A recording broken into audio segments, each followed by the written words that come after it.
Joey Gallo.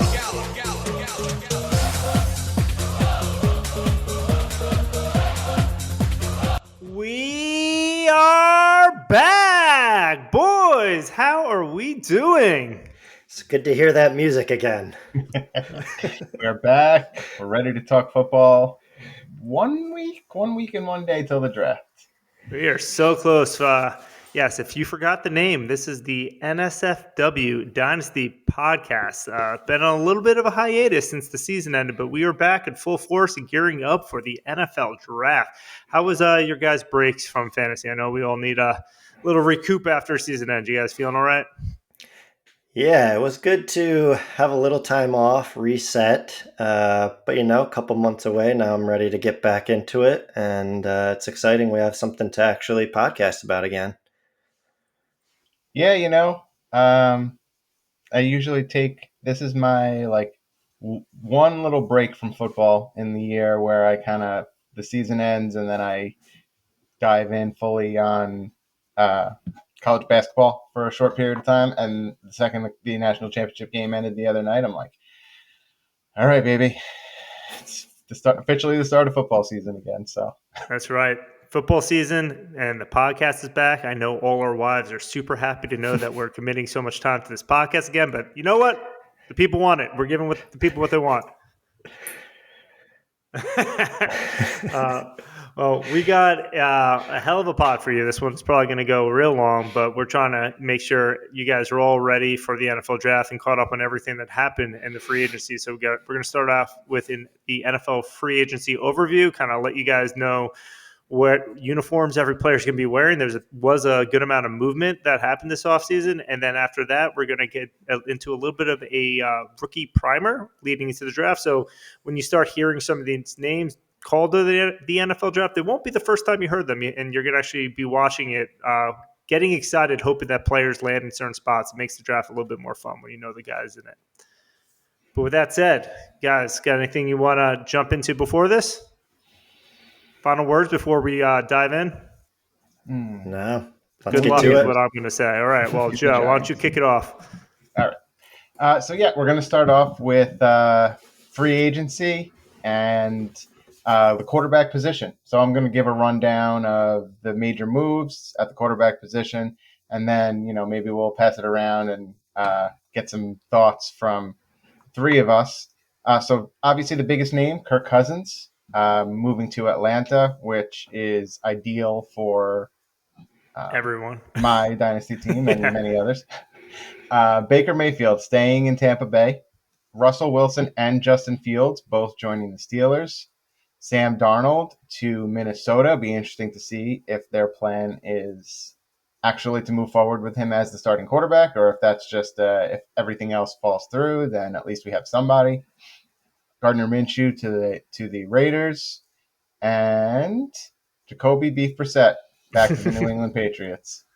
By way of trade, Sam Howell to Seattle, Mac Jones to Jacksonville, Kenny Pickett to the Eagles, and my favorite, Desmond Ridder, to the Arizona Cardinals. I didn't know if you were going to actually read that last one, Joe. So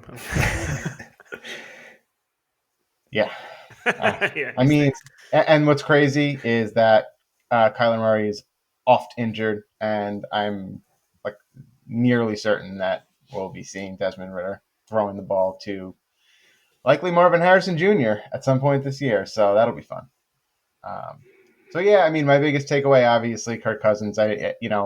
It's amazing what he does to the value of Drake London. In one league that we're in, you have one.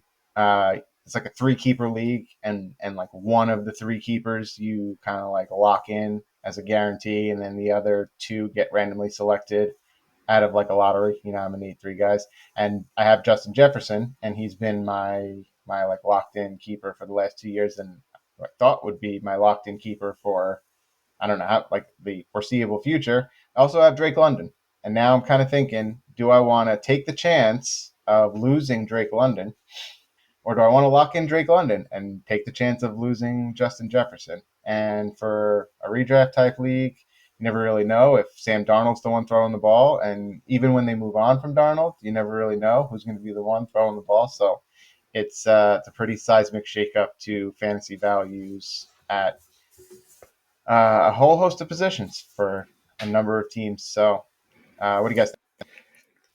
Yeah, I mean, your situation, Joe, I think is exactly what makes it crazy, right? You have Justin Jefferson, who's had Kirk for years and has been, the number one wide receiver to have, but now he's got someone completely different throwing to him that I don't think is anywhere near Kirk's level.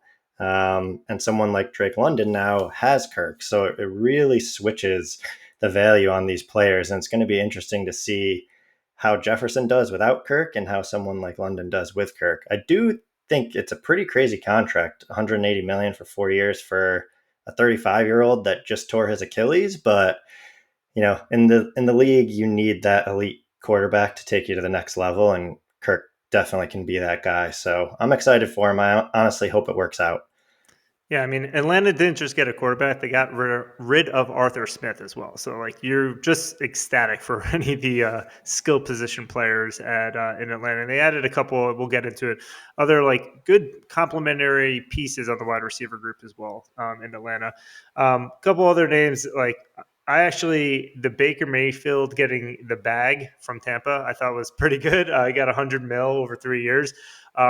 But like they made the playoffs. He looked pretty solid there. And little spoiler when we get to wide receivers, but Mike Evans also ended up staying there. So like they had great success last year. It's sometimes like there's a lot of shifting and you're always like, how does the team get better or worse? It's also good to like get rid of this question marks, like what's going to happen to Mike Williams going forward. Hopefully more of the same. He has the same situation. And then Rashad White also in Dynasty, he caught a ton of passes, looked great last year. He was a top 10 running back, I believe. It's because Baker loves checking it down and he's scared. So like now that Baker's back in the fold there, Tampa's offense should kind of be doing more of the same as they did last year. And the most interesting situation is in Pittsburgh, I think, between Russell and Fields.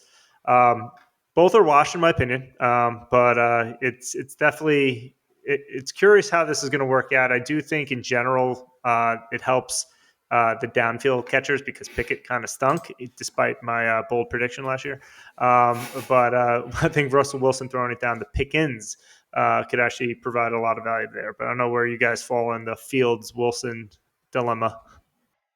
I think that Russell Wilson is very washed, and I didn't fully agree with the lack of interest and the disrespect for Justin Fields in the trade market. I was kind of hoping that the Giants might be the one to go in on him, especially at the very, very discounted price that he actually ended up being acquired for by Pittsburgh. I think that he'll ultimately win that job pretty quickly. And Russ's contract is only for a year. I just kind of see Fields being the quarterback in Pittsburgh for the foreseeable future. Honestly, I think that he's a significant upgrade from anybody that they've had at the quarterback position for the last several seasons. And I don't know. I think if it was me, I wouldn't be totally shocked if he just outright won the job at camp. Yeah, I mean, I think he'll win the job, and I think what he went for is pretty crazy, but I can't say I fully agree with you. I've kind of been out on Fields, and I think I talked about it a lot on the podcast last season. I just don't see him as this quarterback that's going to take a team to the playoffs and really take you to the next level. So I don't know. I'm surprised that they're going with him. I do think he will win the job, like you said, but I don't know. I don't think he elevates that team at all. I think he'll win the job and lose the job at some point. I don't think he's good. Like I think he will start a game, and what he does all the time is he loses games, and this is why the NFL wants nothing to do with him. He can't win games. He doesn't make good choices. He doesn't throw the ball well. He's great at running. He's a rusher. Yeah, he's a rusher. He's not a quarterback, and that's I think the issue there. They're both I think on their final year of a contract technically because I think Fields is on the last year of his rookie deal. So it'll be interesting. But I mean, it was a low risk play by Steelers, so it made a ton of sense. I agree with the sentiment, like the Giants, like why not throw a sixth or fifth round just to see? I have low hopes, but I'm wrong all the time, so who knows? But yeah, but I those think are that I think that the team around him is significantly better in Pittsburgh than it was in Chicago, and Chicago won games. You know, I I think that.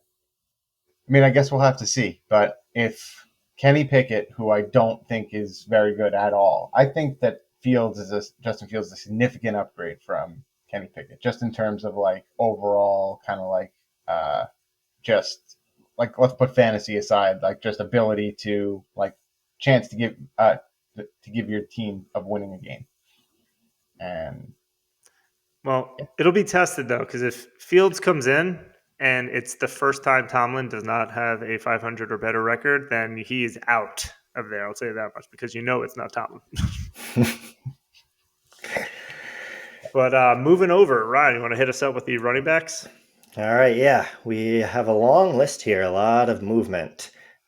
Biggest one, obviously, Saquon Barkley to Philly. I know we're definitely going to talk about that one with Dead to me. some No. Giants fans on here. We had Josh Jacobs going to Green Bay, Derrick Henry to Baltimore. Selfishly love that one, and guy looks good in a Ravens uniform, so hopefully that works out. Looks terrifying. Yeah. We got Austin Eckler, who went to Washington. Tony Pollard went to the Titans. Joe Mixon went to Houston, another one I really like. Aaron Jones went to Minnesota. DeAndre Swift to Chicago. Singletary taking over for Barkley at the Giants. Gus Edwards went to the Chargers. Zach Moss went to the Bengals. Antonio Gibson went to New England. Foreman is on Cleveland. Madison is on Las Vegas. And J.K. Dobbins just went to the Chargers. We also had A.J. Dillon and Clyde Edwards-Helaire resign. And Zeke, Hunt, and Akers are still unsigned. And to be clear, that was re-signed. Re-signed, sorry. Yes. But yeah, so AJ Dillon is still with the Packers. Either one of them could resign, and it probably wouldn't matter too much. Let's be real. Yeah, we want them off our teams. They stink. Yeah. But yeah, why don't we start with Barkley? I know the two of you got to be pretty heated over that one. Yeah, I can't say I mind. I really I'm surprisingly indifferent about it. I think that yeah, I mean, screw it, right? Like I don't think he makes a huge difference for them, and I don't think that like seeing him go over to Philly and maybe have a modest amount of success will be a worse outcome than if the Giants had given him $37.75 million of their own dollars, which would have been a gargantuan mistake. Like I just think that I don't know. I can't remember the last time when investing in a high profile or like expensive running back like really worked out for a team in terms of winning a championship. And I think this will be a similar situation for Philly. Barkley is a little lumbering. He looks like he's lost a step. I don't think that chasing running back second contracts and third contracts is the way to winning in the NFL. So as much as it hurts to see him go to Philly, I actually think that this is a setback for them and a good thing for us, and I'm pretty happy about it. So Yeah, that's my glass half full take. I wouldn't say I'm happy because I have a Barkley jersey, which that's the only thing that kind of stinks. It's just a jersey thing. But in general, like I wanted Barkley to get the bag, and I didn't not want the Giants to give him the bag. But like he deserves it. Like running backs get screwed all the time. They did get paid decently well this offseason, but he deserved to get paid. It's going to likely be his last like real contract that he ever gets. So make sure he gets it. And although like I don't like seeing good weapons go to my mortal enemy in the Eagles, but to Joe's point, I waste your cap. I don't know how the Eagles cap space works currently. I feel like Hurts is deferred like 50 years. It makes no sense to me, but waste more cap space on running backs. It's fine. I did not want the Giants to do that. We've gone down that road with a rookie because he was what like 10 million a year as a rookie. Not for it anymore. Let's shore up the rest of the hole. So it stinks. I will not have fun seeing him score touchdowns against the Giants, but you just know there'll be that revenge game narrative. But aside from that, I'll move on. I'm not like Tiki Barber where I'm gonna get in a Twitter battle with him. Yeah, I saw that. Yeah. I agree with both of you. I mean, I don't think you wanted to see the Giants re-sign him at that price, but obviously we're probably hoping he went somewhere else. But another big one I thought was Tony Pollard going to the Titans. Shocker, that one was. I think that's a shocker, especially that contract for a guy who they're already saying is likely going to be kind of in a 1A, 1B situation with Spears. He did thrive in that role with Zeke, but I just feel like you're paying a lot to just get a 1A, 1B type guy. You also didn't think the Titans were in the market for a running back. Excuse me. It was that was where the shocker came from. Like it was like everyone has like their predictions of where players are going to go. Titans were never a destination that anyone was thinking, and they were pretty early in the process snagging Pollard. Yeah, and he profiles similarly as Tyjae Spears. It just like it's a weird move. Pollard had a weirdly underproductive season last year in Dallas as the lead back. Didn't score very many touchdowns. Dallas was like very willing to move on and roll forward with Rico Dowdle and potentially a draft like freshly drafted incoming rookie. I don't know. I don't love it. I think the market overcorrected back too far in the other direction with a lot of these running back. Well, I mean, I guess you could say like Barkley 37.7 million is the big one. And Jacobs, I think even though it's 48 million over 40 years, it's not even anywhere close to like 48 million guaranteed. I don't know the very, very specifics of it. But I think there's like almost no guarantees after year one. Like like they could basically like be out of that after the first year. Yeah. And which that was a shocker, that deal. I don't think anyone was expecting Jacobs to really move. I think most people thought he'd stay there and knock on the Packers. I do like the Packers overall. I think the Packers offense is going to be pretty filthy. And they are just so young. But that was a pretty surprise one. I love, obviously, and I know you mentioned it, Ryan, the Henry to Baltimore one's a great one. The Mixon saga where he was getting cut by the Bengals and then last second is like, no, never mind, we're trading him to the Houston. And then after the trade, he gets a 3-year extension, which is great for Mixon. Mixon's kind of been on this like, is he going to lose a job or is he going to go for it feels like 3 years now? And he lands in arguably the best spot right now and one of the most potent offenses where there's just weapons galore. So I think that's a great spot for him. Yeah, great spot for him and great for Houston. Honestly, I've been a Mixon fan, so I like that one. And, they should be contenders for sure with that offense that they have this year. So it'll be interesting to see how it works out. Yeah. We'll see if he has anything left, honestly. I mean, I know he has something left, but we'll see what he has left. And honestly, sneaky one is Zach Moss replacing Mixon in Cincy. We'll get into it later if that is their only plan that they have. But it's Zach Moss and was Chase Brown on the depth chart. So it's not a lot of money committed to him. It's about as cheap as you can get for starting running back. $8 million over 2 years. But Zach Moss showed out last year that he could look pretty good. He is on the older side. I think he's 26 or something. But that is someone who I think all of us thought was dead, came back to life last year, and now he's getting potentially a starting role in a Joe Burrow-led offense. So that's pretty surprising.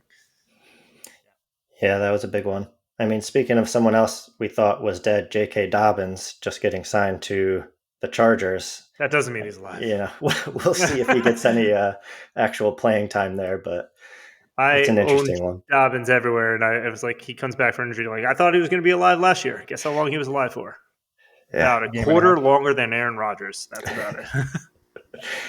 And not to mention, even the year before last, when he was back, he was running with that like weird like hobble, the one leg step. Like the vibes have been off with him for like 3 fucking seasons now, and I know there's a little bit of excitement that he's on a team, but conversely, I'm very excited about Gus Edwards. who is going to get a ton of volume, especially early in the season while Dobbins is still kind of on the pup. And, like I'm sure he's not even going to sniff the field until, who knows what point in the season. So Gus Edwards in an offense that's going to run the ball a ton with Jim Harbaugh, I think is a sneaky one. They're also like, I should say lucky, but they're a high likelihood possibility to draft an earlier running back in the draft. So we'll see where that one shakes out to. Yeah. But moving on to the wide receivers, I'll take this one if you guys don't mind. So a lot of moving parts here. Calvin Ridley got the bag and moved to Tennessee, which he didn't look excited to be there, but he's like, whatever, they're going to pay me. So he went there. Pittman, I believe, was initially franchised, but he eventually got an extension with Indianapolis. Mike Evans, as I alluded to earlier, is sticking around with Tampa Bay on another 2-year deal. T. Higgins is currently franchise tagged by Cincinnati, so he's held prisoner on the Bengals. He looks like he wants to get out, but he's stuck there on the tag. Mike Williams actually got a decent 1-year deal from the New York Jets. Gabe Davis is heading to Jacksonville. Pretty much downgrade from Ridley to Davis for Trevor Lawrence, but so be it. Darnell Mooney getting a bigger bag than Barkley from the Falcons, which this is how football is broken somehow on the contracts. But yeah, he got 39 versus Barkley's 38 million over 3 years. Marquise Brown got a 1-year deal with the Chiefs. Looks like it's a chance to win a championship and or raise his market value after this year. Curtis Samuel, actually, he's a sneaky signing by the Bills over there on a 3-year deal, keeping his fantasy value alive somehow. I feel like that's all he ever does. You think he's a waiver wire guy, and he just keeps finding a way to stay relevant. And Devonta Smith actually just recently got extended on a new 3-year deal by the Eagles, so he'll be sticking around with Hurts for the next, I believe, 4 years, because I think they have a 5th-year extension, and 3 years after that. Then there were a couple of trades that also happened. Deontay Johnson got traded to the Carolina Panthers. So he'll just be soaking up 1 million targets in about the 3 to 5 yard range, I believe.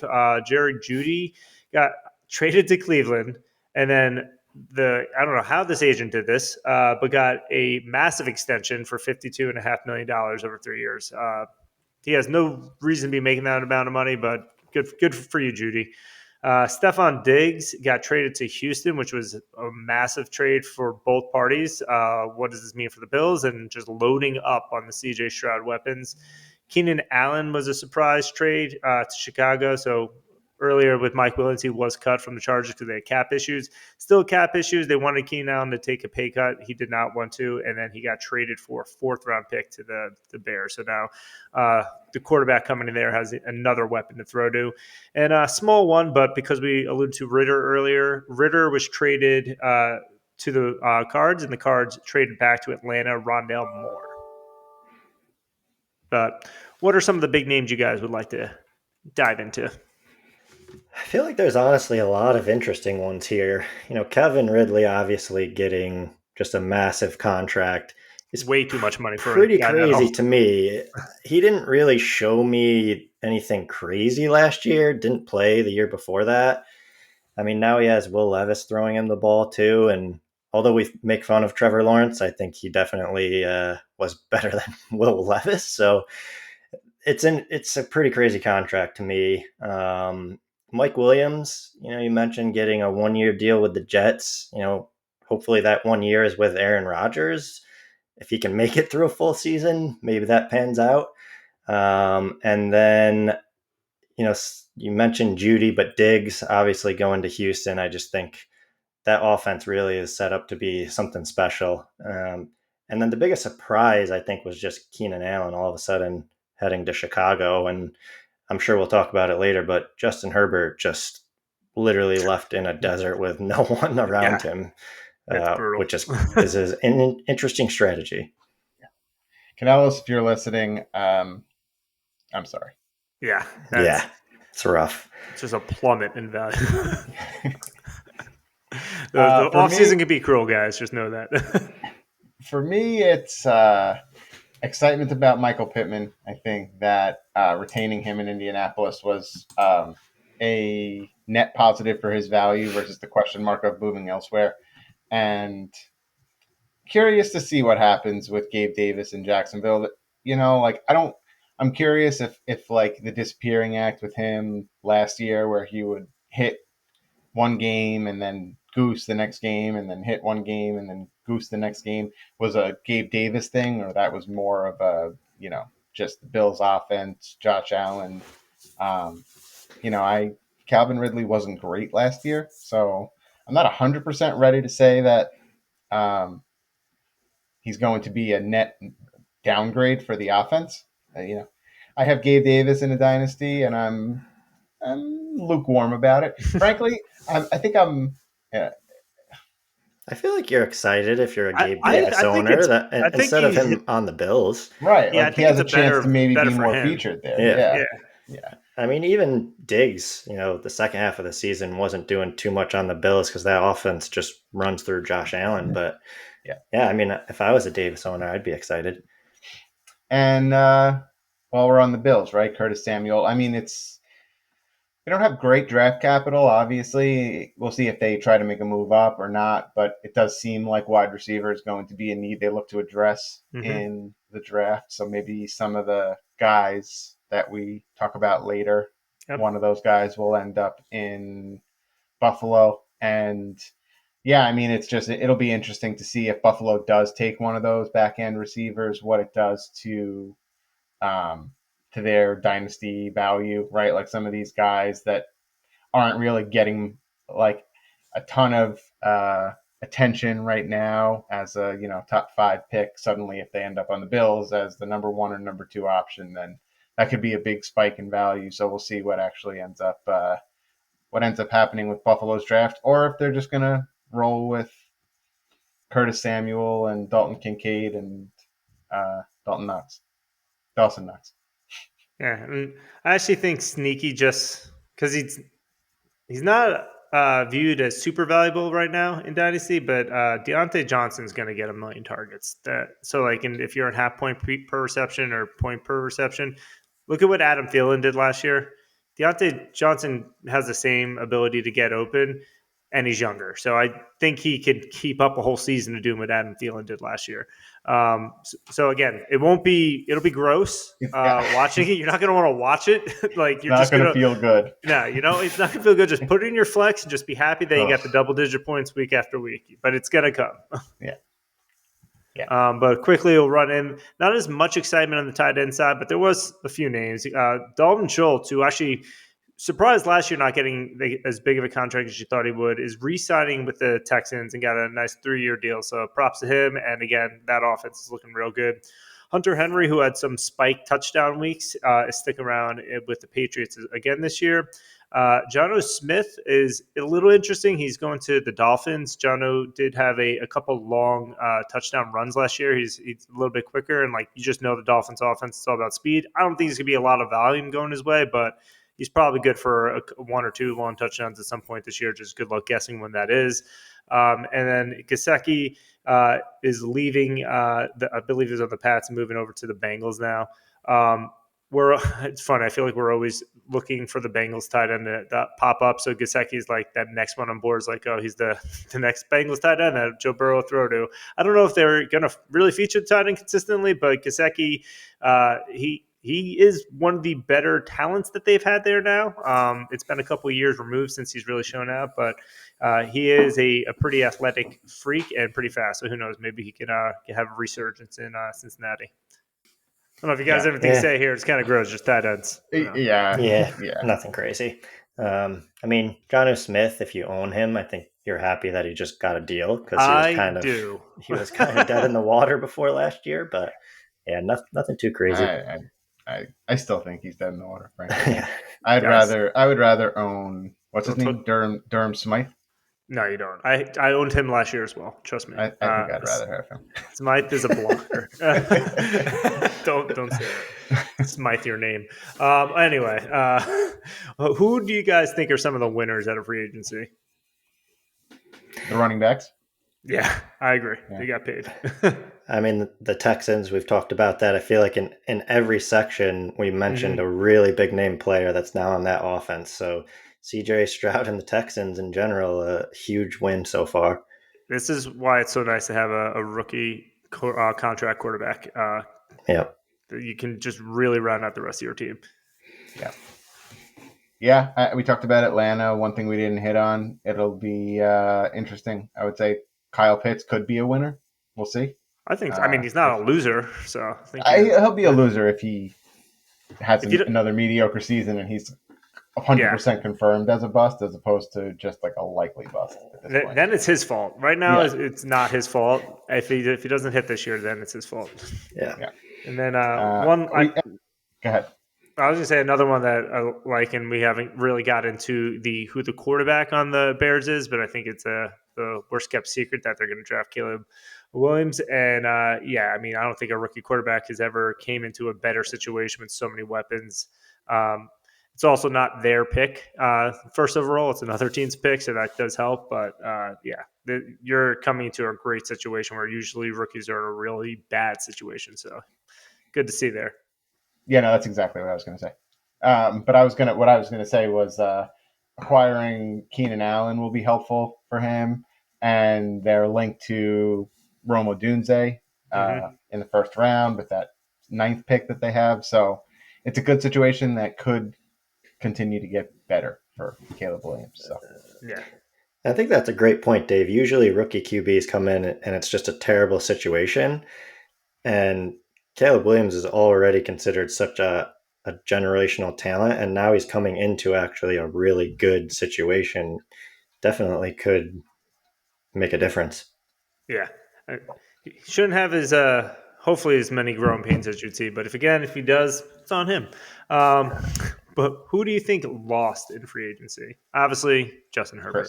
Chris Yeah, Canales. we talked Chris about Justin Canellis. Herbert. He's got Because to be the biggest loser. not only did he lose all his weapons, his coach, who's a great coach and will win games, does not like to throw the ball. He likes to run the ball, and we'll see what they do in the draft if that dictates more of that style of offense. But it'll be interesting because they pick at right before the Giants at 5. They're a candidate to trade down, but they could get potentially even Marvin Harrison there.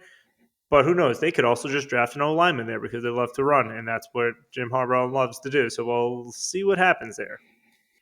Yeah, I'll be absolutely positively devastated if they decide to replace Keenan Allen and Mike Williams with Malik Neighbors at 5 directly in front of the Giants. But it's, I guess, in the realm of possibility. I don't know. I mean, I don't think that's what their identity is going to be. So I think you're right. They're probably going to draft offensive Joe line. Alt. Yeah. Yeah. I mean, getting the best offensive lineman at the 5th pick is honestly pretty solid. That's great. And Yeah. frankly, if they do,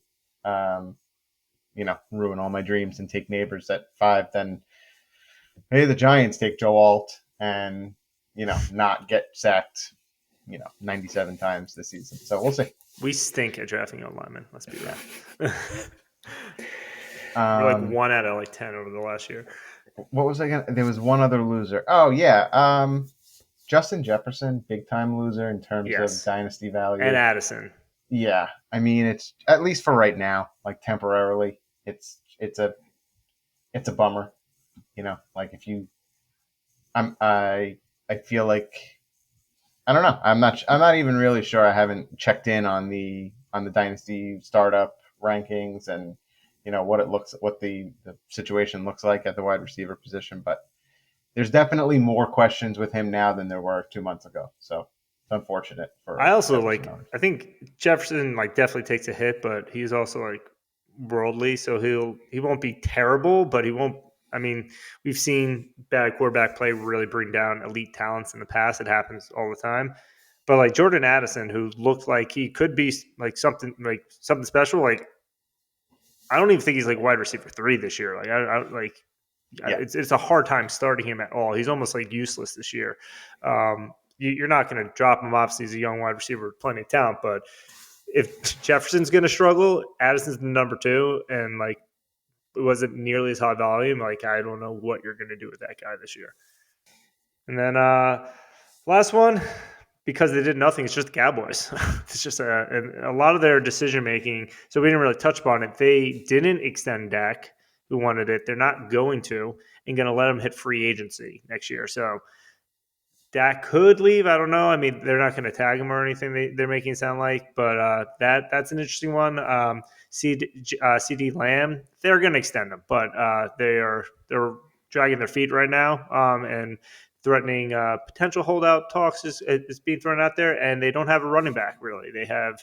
I think they just signed. Was it Royce Freeman as their, and they also have what is that little guy they drafted last year? Like their running back room's a joke. So like Not Rico Dowdle. no, not Rico Dowdle, the Deuce Vaughn. Deuce Vaughn. So like it's pretty gross over there right now. Which as a Giants fan, I actually don't mind to watch. Yeah. I feel like they're the one team we didn't even mention in the because any of the free agent positions. So yeah. Yeah, and it feels like they're likely to draft a running back. They might even be like the first team in the second round. I think they will to draft like Trey Benson or one of the top guys, and then all of a sudden, they're from a fantasy and dynasty perspective, we're talking about them again because they've got to. If they draft a running back in the second round, whoever that running back is, doesn't matter who, they will be a first round rookie draft pick easily. Yeah, probably top 5. Honestly. Yeah, easily. Yeah. Any other teams you think that are pretty interesting at all? Not truly a winner or a loser. The Cardinals. I like calling the Cardinals an interesting team, especially if they do end up with Marvin Harrison at the number 4 pick, which I really, really, really hope that they do. That would be nice. I think it's like so much hinges on whether or not that pick actually happens from Kyler's like dynasty value perspective, where it could just go in like one of two directions. And, I just kind of see his trajectory going significantly differently if they add a generational talent at wide receiver. So that's definitely one to, pay close attention to. And for the likes of me and other Kyler Murray owners, just pray that it works out. Yeah. And then, I'm interested in the Bills, not just because I have Josh Allen, but, I think there's been a lot of talk in them letting Diggs go and if they're still contending or if they're kind of hitting reset. But Josh Allen really is in his prime right now. I don't see how they can't make a move. So I'm interested to see what they do in the draft and what they do before the season starts, because you got to think this is their shot to go for it. They can't go too much longer and let Josh Allen get older and older. So it'll be interesting to see what they do. Yeah, they could either draft a wide receiver, or there are 2 other wide receivers that are unhappy, and a lot of trade rumors getting floated out there. One is Brandon Ayuk that we didn't mention before. He's on the last year of his contract, and he wants an extension. Super, super not happy in San Francisco with the way those things are going. Could be all just posturing, but a lot of his name's being floated out there a lot as a potential individual to get traded. And T. Higgins as well. He was franchise tagged. He was a lot. Again, we weren't expecting him to get tagged initially. The cap was actually a little bit higher than most people thought, so that gave the Bengals the additional cap room to tag him. So he wanted to be a free agent, didn't get that opportunity, but he potentially get traded. And the last thing to call out, Rashid Rice. You've probably heard about this. He is an idiot when it comes to driving fast cars and highways and caused a major accident. There was definitely some injuries. I think maybe one person had sustained somewhat major injuries, but nothing like life-threatening at all, thankfully. But he's facing a number of felony counts. They'll probably be pleaded down to a bit. There is a lawyer who monitors a lot of fantasy players because, of course, that's something we need these days. But Drew Davenport, if you go on X or Reddit, he's breaking down the case. He actually thinks Rice will only miss 1, maybe 2 games based on where things are. Again, if you're a high-profile talent, usually you get treated a little bit better. But based on this, he doesn't expect him to serve any jail time, nor does he expect the league to do anything major from a punishment standpoint. Again, just maybe 1 to 2 games when the season starts. So if you are trying to, get Rashid Rice on the cheap, go for it. Just don't get in a car with him. I will never understand these NFL guys driving even if it's not drinking related, it just doesn't make any sense. Yeah, and they get free Ubers everywhere, but whatever. I digress. That's what I'm saying. They never need to drive. I don't know. Yeah, but he was racing. Yeah, but it was like in the middle of It was the a day. race. What's going Yeah, on? it's literally. I've seen Fast and Furious. It's always at night. Oh, unbelievable. But anyway, that was the free agency overview. Now, with that, we are going to jump into our rookie primer. And before we dive into each of these positions, I want to give you a quick overview of some of the positions that you can kind of keep in mind as we're going through and you're doing your own research potentially at home, prepping for your own rookie drafts. So this year's QB class, it's actually one of the better classes we've had over the past couple of years. There is a super elite prospect that we've alluded to before in Caleb Williams, but there's a lot of depth as well with about 4 quarterbacks who could potentially go in the top 5. And there's actually another 2 that people find pretty interesting that they think could maybe sneak into the first, but likely are day 2 picks, usually in the second round. Running back is a bit underwhelming compared to previous years. There's no super elite talents. No one's going to get drafted in the first round.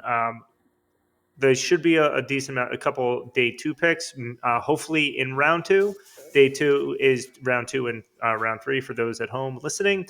But again, no one that we're overly excited about, but there definitely can be value found here, and we'll see where people end up landing in their spots and what type of opportunities they get. Wide receiver this is where like it really gets us going. We are excited about this class. It is probably the most elite class and exciting class that I've ever seen myself playing Dynasty. There are 3 super high-end guys, one who is arguably the best prospect like ever. And then the other 2 are actually very close and would be probably the best prospect in their draft class if it wasn't in this for this year. If they were in any other class, it'd be the number 1.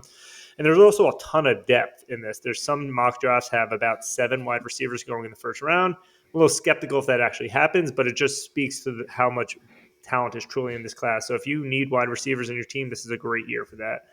In tight end, there is one generational talent that gets thrown out a lot each year, but this guy we've actually been waiting for, I think, 3 years now. When we saw him his freshman year, we'll get into him later.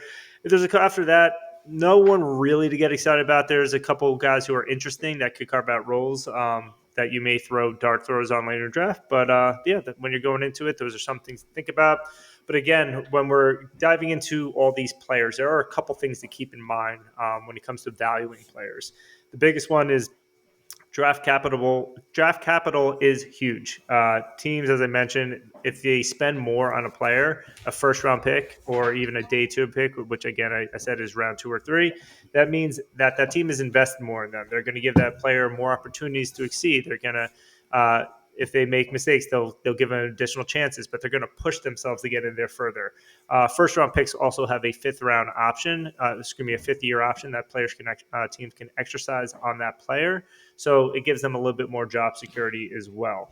If you fall into a day 3 pick, which is rounds 4 to 7, the team isn't as invested in you. Even if you have a good rookie year or second year, they can move on from you pretty easily. They're just, the investment's not there. And we've seen this happen, especially with running backs like Dameon Pierce, was 4th round pick, moved on. James Robinson wasn't even drafted, they moved on. So if you don't have at least day 1 or day 2 capital, and we'll get into this also with hit rates, usually teams are not going to give you too much leeway or spend too much time with you if you're not showing out. Any of you guys have thoughts on that before I move into the other notes? No, let's do it. All right. Age matters is the next one. The younger, we've all gotten better with this, with the understanding age cliff, but the younger you are, obviously, the more time you have before you hit a cliff. But it's also a key indicator of success. We'll get into this later for each position when breakouts typically happen from an age standpoint, but also when you're looking at these rookies, if they broke out earlier age when they were in college, that means that they were showing out because of talent when they were like 18, 19, going up against anyone up to their 20s. But if you're looking at a rookie prospect who's dominating in their super senior year and they're like 23, yeah, they're a man playing against boys. They should be showing out against them. So you got to take all those stats with a grain of salt. So age always matters when you're evaluating these rookies. And somewhat related to that, if you're looking into any dynasty content, you'll see two key metrics that are very important. And I just want to give some context of them. First one is dominator percentage. It's really just the percentage of overall offense that player provided to their college team when they were on there. And you want to see them get over that 20% mark. That's when you become a breakout. So the first time you go over that 20% dominator percentage, that's your breakout age. So the earlier you do that, the better. But then you want to see that grow. And if you ever get over like 35% or close to 30%, that's like a pretty elite. And that's where you see these prospects really show out and rise up in draft boards because they were showing out, and that's their offense ran through these players in college. The last thing is the combine. We all watched it. It matters and it doesn't at the same time. Certain positions, it means more. Tight ends and running backs, you want to see more of those physical traits. You really want to see the speed, and more importantly, you want to see that explosives, either broad jump and the vertical, to show how explosive that player is. But when it comes to wide receiver, like you got to remember these players are running in underwear. They're not running in pads. Sometimes the speed doesn't always translate one for one. Puka Nacua was incredibly slow at the combine last year. It didn't matter. You see him on the field, he does great. But you also, every year, you see these guys who have blazing speeds, and one guy this year actually broke the record on the 40. Super light. It doesn't always translate, though, to the field, but what that will do for wide receivers, even though it may not help his production on the field, it will potentially increase his draft capital, which I said in point number one, that is huge. So that is where the combine can actually be important, is increasing a player's draft capital. Now that I ran through all that housekeeping, and you guys are super excited through it all, let's start diving into the positions. I don't have a good drop for this, so I'm just going to jump right into it. So the first one is quarterbacks. And so go into this real quick. I want to talk about some of the age and hit rates. I get this from the fantasy footballers. They do a great job with the UDK, which is their ultimate draft kit. And they highlight some of the hit rate by round. So what round players get drafted in, the hit rate of them actually becoming a valuable resource. And what that means is they have a certain level of production and they stuck around for at least 3 years. The breakout by age and breakout by season. So for quarterbacks, the hit rate by round, which means they had at least a season of 16 points per game.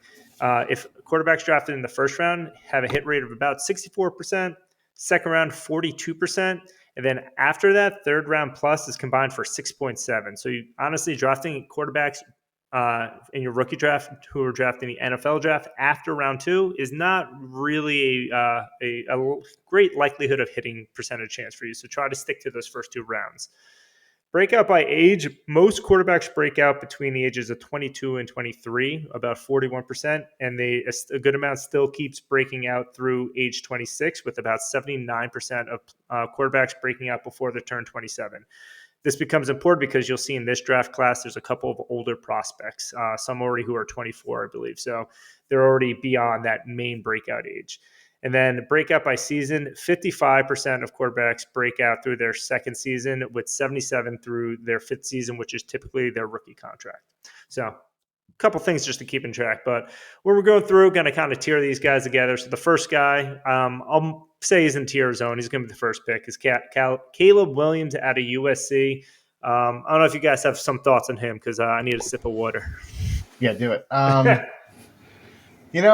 think the comps to Patrick Mahomes are optimistic, right? Like that's obviously like the best case scenario. Like he like I guess maybe the thing is for me, right? Like if the comp is Patrick Mahomes, right? Like Patrick Mahomes like runs around a lot and creates a ton with his legs and has a crazy arm and can make insane throws, and that's kind of the profile that Caleb had in college, but still not like, I guess it's the difference between like mobility and able to like run around and do things versus like actually being a running quarterback. So I think that, like that's probably the difference, and that's probably what keeping Caleb from being like a smash number 1 pick in all formats, especially non super flex formats. I'm excited about Caleb.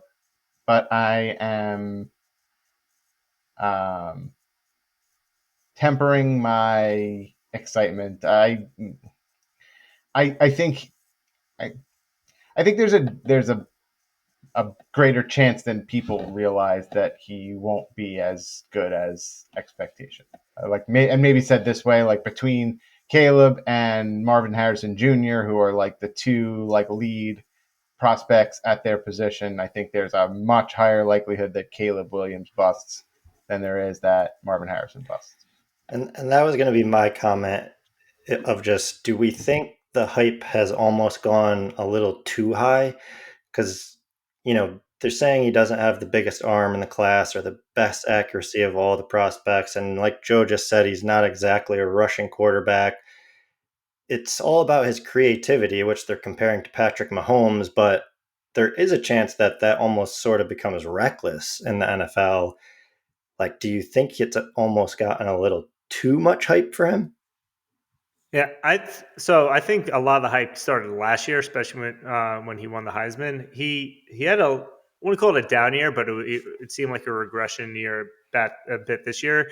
He was playing a lot of hero ball this last year, and that's kind of this is where you're worried about him potentially in the NFL, is that he tries to do too much. But he does have a lot of skills, and it's not that he doesn't have a big arm. He's not the biggest in the class, but he can make every throw. He can, and again, like Mahomes comps comes from that. He extends plays, but he can throw from like weird angles and make throws that other players literally just can't do from that. So like he cuts his arm, like you see Mahomes always doing those like sidearm throws. He can do those type of moves and really get the balls to where it needs to be. He has the upside. I wouldn't call Mahomes. I don't think anyone should be comped to Mahomes. But he has that upside. But I agree with Joe though. I see like you can easily see a downside case. And I feel like the NFL misses on quarterbacks all the time. Think about how many first-round quarterbacks and first-overall quarterbacks have been drafted. They bust all the time. I agree with Joe where, like, I personally, if in Dynasty, I would be going Marvin Harrison unless I really needed a quarterback, because I think Marvin Harrison's upside is higher and his floor is significantly higher, where I could see Caleb flame out. But personally, I do think he is the clear-cut QB1. I'd be very clear there. Like, he is the top 2 pick, in my opinion, in super flex drafts. So if everyone still thinks Mahomes is what's going to happen with Caleb Williams, I think that's too much. I don't think you should be having that type of expectation. But I don't know if you guys agree with me there. Yeah, I mean, I agree. He's definitely the best quarterback. He's the one you want super flex. You're drafting him or Harrison. I just am saying overall, he's really being heralded as this generational talent. And like Joe said, there is a case that that doesn't exactly happen. I also am rubbed the wrong way a little bit with how he handles himself, but that's also, who knows, if he's great on the field, whatever. But he already thinks he's an all-star, which kind of drives me nuts. Yeah. No, I actually agree with that. And like, what exactly is the benchmark for, like, I mean, I guess we're talking about like a breakout being 16 fantasy points per game, like, by that metric, right? Like Trevor Lawrence has like been a breakout star, right? Like, and I think Trevor Lawrence has had like a relatively successful like NFL career so far, right? Like he's definitely going to have his job for many, many years in the future. He's a somewhat serviceable fantasy option, more so 2 years ago than last year. But like overall, he's probably the last time we've had a quarterback prospect that was hyped as much as Caleb. And I mean, it's all subjective, but for me personally, he's been a disappointment for me relative to what I thought he was going to be coming out of college. So, and that's even with him, like, having like a decent start to his career and actually like, by what we would consider having a breakout, like actually having his breakout last year, 2 years ago. So, I mean, it's Bryce hard Young when was you're not first running. last year too, and people traded up. Not the Yeah. same hype as Caleb, but like people thought he could extend plays as well, and had like creativity was a big part of his game. Yeah. And yeah, that's not working out right now. Yeah. So I just think the NFL the upside of like breaking into an elite quarterback is just so hard. I think is the way I want to frame this. Like people, like these guys could be great pros, and that's really what you're hoping for. If you get like the other thing with becoming like a top 5, top 7 talent, there's already 5 or 7 guys there. Like, who's gonna drop out so that you have to beat those guys out, and it's hard to really see that path. Like, and I don't think you should ever expect a rookie to do that, at least from a quarterback's perspective. I think the upside with Caleb is has a good chance to have his job for at least 5 years and potentially a lot longer. And he's coming into a good situation. So, like, he has to me, he also feels safer than all the other prospects because of that. He's going to have the capital and he's going to have all the weapons around him, where the other guys are coming into rougher situations. So I think that helps his case. But yeah, I would not be. I don't think it's a prudent situation to expect greatness right out of the start. Yeah, he could be a better quarterback and a better NFL quarterback than he could be fantasy quarterback. Correct. To start. Because going to the next tier, there's another guy who has more fantasy upside than him, and that's in the next tier. We have Jaden Daniels, Drake May.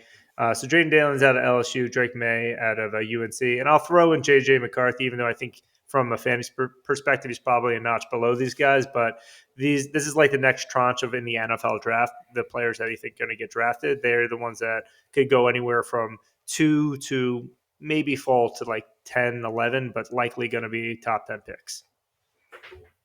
But Jaden Daniels, I'll quickly jump into him just because he has the most upside. He's I believe 5 years he played now. He's an older prospect already. He's 23.3 years old. In ASU for the first 3 years was not that great. Looked pretty bad actually. But he came to LSU, and just like Joe Burrow when he came to LSU, saw his value like skyrocket, win the Heisman, and now he's potentially the second overall pick. We'll see where he officially ends up going. But he did have 2 first-round wide receivers that he threw to, but this guy is an incredibly accurate deep ball thrower, and he's overall pretty good throwing everywhere, just not as much over the middle of the field. But the biggest reason why he has upside is this guy's got wheels. This guy is very mobile. Rushing is a huge part of his game. He does love to get crushed when he's running and get hit real hard. So we'll see how long that lasts. But this guy can throw and can run and has a ton of upside. He is, again, a little bit older, and you wonder what was going on at ASU, but he figured it out at LSU. And then Drake May is also at a UNC. I personally love this guy. I'm hoping the Giants somehow find a way to land him. He's younger by about a year and a half, 21.6 at a UNC, but he is like the Justin Herbert build. He's a big, strong rocket arm. Can handle he's very mobile, can handle the pressure. So he's your prototypical when you build or think of prototypical quarterback that you build in like a video game. It's kind of what Drake May looks like. Jay McCarthy, just throw to him. He was on Michigan, won the title game. He's the youngest, I believe, all the prospects here. He didn't really throw a ton at Michigan. I still am a little bit skeptical on him because I was never overly impressed when I watched him. But I will say, and I think this is where a lot of teams are getting excited, when it mattered or when things got hectic, he showed up, and he always seemed to make the right throw. He's willing to stick around the pocket, and he did make some good tight throws then. But like during the game, it was always pretty mundane. It was a run first offense, so maybe that was part of it. Kind of lulls you to sleep. But he also has wheels too. He's not Jaden Daniels, but he can definitely has a rushing upside. I don't want to say Daniel Jones because he stinks, but when I think of the rushing aspect of the game, I think a lot about Daniel Jones with JJ McCarthy. But where do you guys land on these guys? Yeah, so high level thoughts on all of them. Daniels, I think if his size is if he learns how to get down and the size isn't a problem for him, I think he has tremendous upside. I the way I think about him, to kind of like frame it up, is like last year we had Anthony Richardson out of Florida, and Richardson just was so inaccurate as a passer, and that was like the biggest thing. And in the little we saw of him in the NFL, that was still the thing. Like he doesn't throw the ball. He doesn't throw a good ball. He's horrifically inaccurate, but he's like a tank and he runs. Daniels is like a smaller Anthony Richardson, but he can actually throw. So I think there's more potential for him as a NFL quarterback, maybe like a little RG3-ish, who RG3 struggled with injuries but was very productive for that little, time where he shined bright. And ironically in Washington, where Daniels is, projected to land in a lot of mock drafts. Drake May, I'm a little bit out on. He reminds me a little too much of Daniel Jones, frankly. Just they're a similar height and weight, and they both came out of the ACC, which is like North Carolina school. questionable from like a football talent producing perspective, and uh, yeah, like they both want to run a little bit. Like they'll like sneakily like surprise you with their rushing upside, which I feel like is kind of same thing with Jones, right? Like he'll rush for 100 yards, but he is, average at best at actually throwing the ball. So I'm a little bit out on Drake May and JJ. I mean, I said to I don't know who it was, like Adam probably because we talked Michigan a lot. Like Yeah. like months ago, like, oh, if the Giants were to take a shot on JJ McCarthy with their first pick of the second round, that would be like pretty cool, right? Like, I think that was kind of where I was thinking he would go, and I think that's probably around where he probably should go based upon what we've seen of him in actual football games. I get it. Like the reason why I was into him as a potential, like, grab for the Giants in round 2, once upon a time before all this hype, was because like he looked like he threw a good ball in college, and like you said, like in the big moments, he made really clutch throws, but he was also behind an all world offensive line, and he had a great rushing attack, and he had a great offensive scheme, and who knows how much of that was him. So it might work out, but if the Giants trade up and end up with McCarthy, I don't know that I would love that. I don't want that. Yeah. And just to add to what Joe was saying about Jaden Daniels, I feel like he's almost the opposite of Caleb Williams in that he's going to give you some awesome fantasy stats, and he's a quarterback you'll want for a couple years from a fantasy perspective, but he's going to end up in a terrible situation and potentially not have that long of an actual NFL career. Whereas Caleb Williams, we already talked about, is going to end up with Keenan Allen and DJ Moore and DeAndre Swift and end up in an awesome situation. Might not give you that high upside from a fantasy perspective, but should be a good NFL quarterback and have a long career. So it's interesting when it comes to selecting one for your fantasy team. The upside is different for both of them. And then JJ McCarthy, as Joe talked about, it's just crazy how his draft stock has risen so much. And I don't know, I can't imagine that he should be going in potentially the top 5 when we just haven't seen that level of play from him, but he did win a championship. So who knows? Maybe it will work out.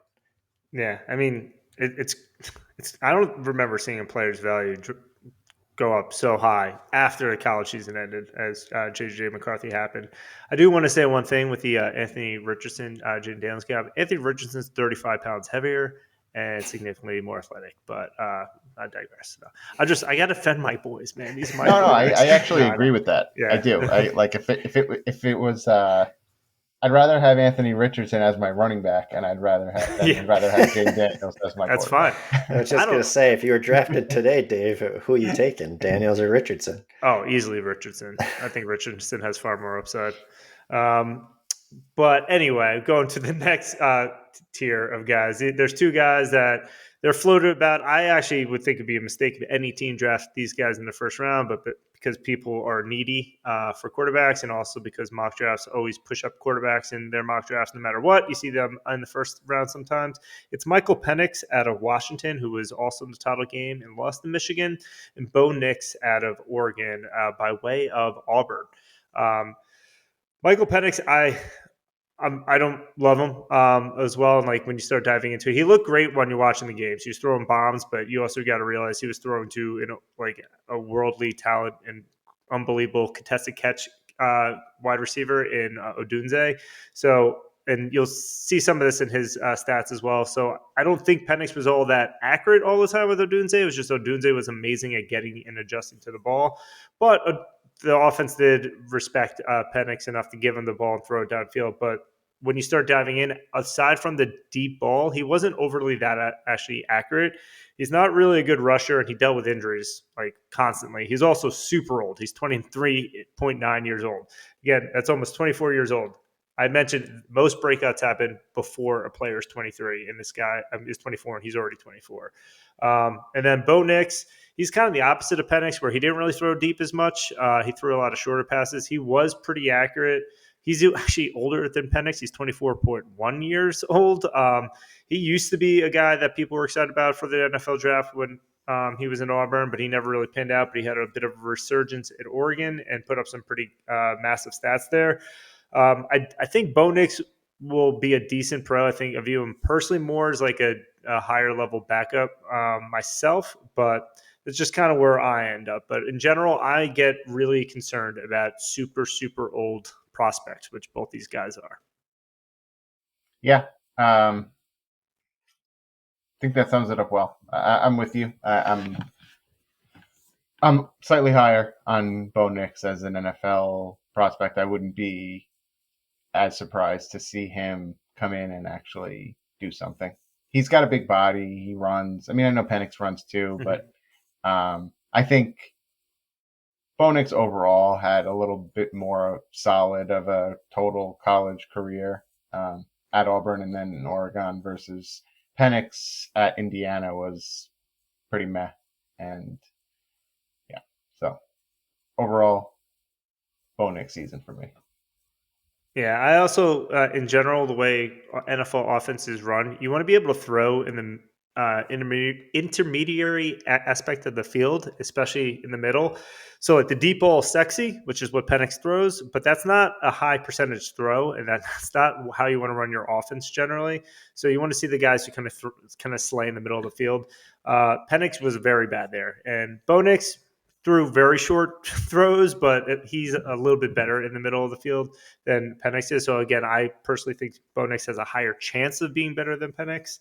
But yeah, neither one I'd be excited about. But Bo Nix, I do think he could start games. I think he'd be okay, but I don't think you're getting like a Pro Bowler if you get Bo Nix. One other name just to keep an eye on. Not going to get into, but Spencer Rattler out of South Carolina is interesting, but also like erratic. So we'll see what kind of happens there. But he is probably the next name that would pop up after these six. But those are the quarterbacks that you should be looking out for in the NFL draft. But Joe, take it away with the really sexy position. Yeah, so I'm going to dig into the wide receivers. And with wide receivers, when we talk about approximate or average age of breakout, and for a breakout with a wide receiver, we're talking about 11 fantasy points per game and hanging around for a minimum of 3 years. When we talk about average hit rate by round, first round hit rate of about 50. First round wide receivers have a hit rate of about 56%. Second round, 40%. Third round, 24%. Fourth round, less than 10%. So really, you kind of look at, like Dave said earlier, right? Like your first rounders, day one, your second and your third rounders, day two, and then anything beyond day two becomes a very low likelihood of a hit, right? And then if you look breakout by season, 67% of breakouts are in the first 2 seasons. So, for those like Jerry Jeudy, who just somehow secured the bag, and, others who, we're still kind of holding on to hope for. Ballers mentioned Treylon Burks. He's one where, you're still kind of holding on to hope, but the odds are statistically not in your favor of a breakout. And, that's why this will be a big year for Quentin Johnston, who disappointed in year one. And if it doesn't happen for him this year, especially with the opportunity he's going to have, then the writing is most likely on the wall. But for this year's wide receivers, I'm going to talk about the top 3 guys as one tier, but just kind of caveat that by saying, obviously, Marvin Harrison Jr. is the clear number 1 option at wide receiver. 6'3", 209. He's young. 21 and a half years old, obviously out of Ohio State University. from a body frame perspective, tall and thin and athletic. I did hear them comp him to AJ Green similarly. Um, he's just a ridiculous statistical prospect. Had a ridiculous statistical career at Ohio State. And I think, again, I'm going to, I think that this is, I'm going to quote the Ballers Dynasty pod, but when we talked about that dominator percentage earlier of like yards plus touchdowns for the team, I'm pretty sure that his was for Ohio State like in the mid 40s, like 40 something percent. Silly. Just like a really outrageous, contribution to their offense. He was basically the offense. The other two wide receivers, and then maybe we'll take a step back and kind of talk about these three guys holistically. Malik Neighbors out of LSU. Also a very, very strong and explosive wide receiver over the last, if you kind of look at the last 2 years wide receiver classes, I think we kind of say like, he would be the clear cut number one receiver of the last 2 years. His comp is in a way similar to LSU's Jamar Chase from a couple of years ago, but also it's like interesting to say that one of the knocks on Neighbors is that he takes the majority of his snaps from the slot, which was the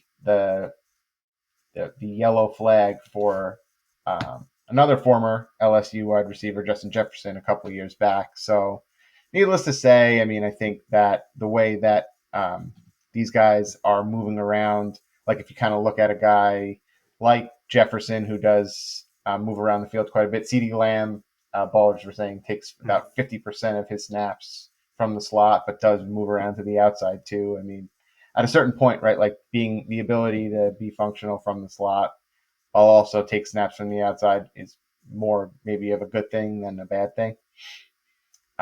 Overall, tested great at the compound, and I think overall,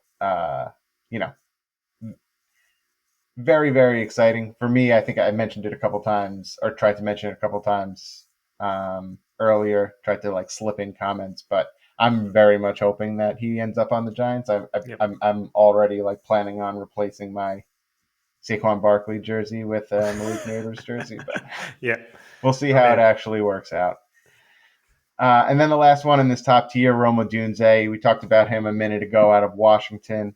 Another really strong prospect, another tall guy, another young guy, 21 years old, 212 pounds.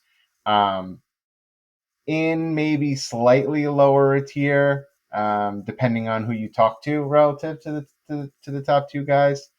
But still an incredible prospect. Great against man, zone, and press. I think when we kind of think about wide receivers, a lot of the chatter over the last couple years has been teams' propensity to play more zone than man defense.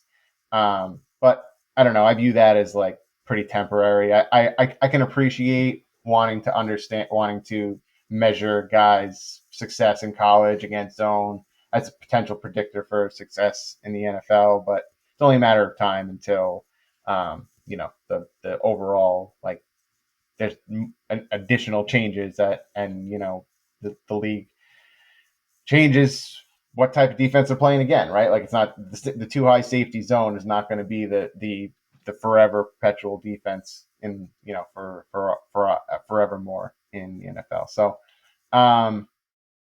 those are the top three guys. What interested in what you guys think? Thoughts? Would you kind of rank them in that same order? And how do you feel about these three?